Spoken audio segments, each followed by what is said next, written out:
waan nyaatan waan nama rifachiisu garuu hedduu takka komantii irratti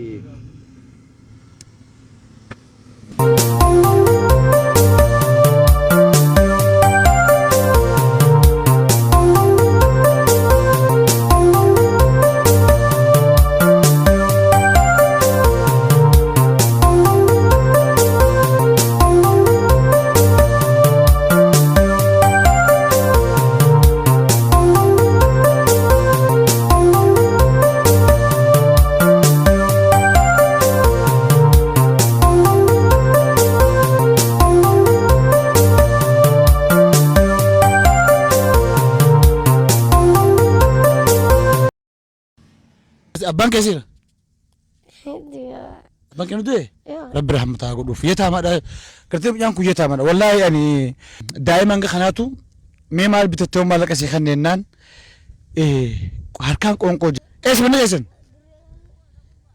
أشوري إساس فونت حالة من ثاني ummaan isaa akkamii jirti jireenya isaanii maal fakkaata ka jiru qorannee waan dandeenyu gargaarra isallee maallaqa xiqqaa tokko finnee fi dhufne nu faana bu'aa.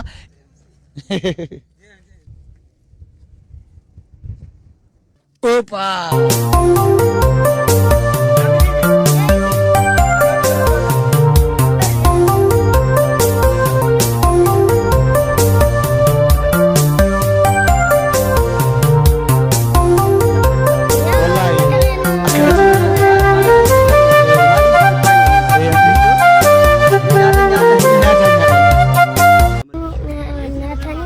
waan nyaatan Bordee deefi asmoo diituu jirra.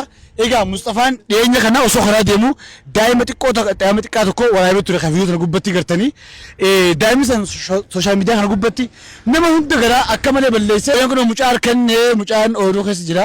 Xiqqaa hootu boo eenyumaan ga'e? Awoo.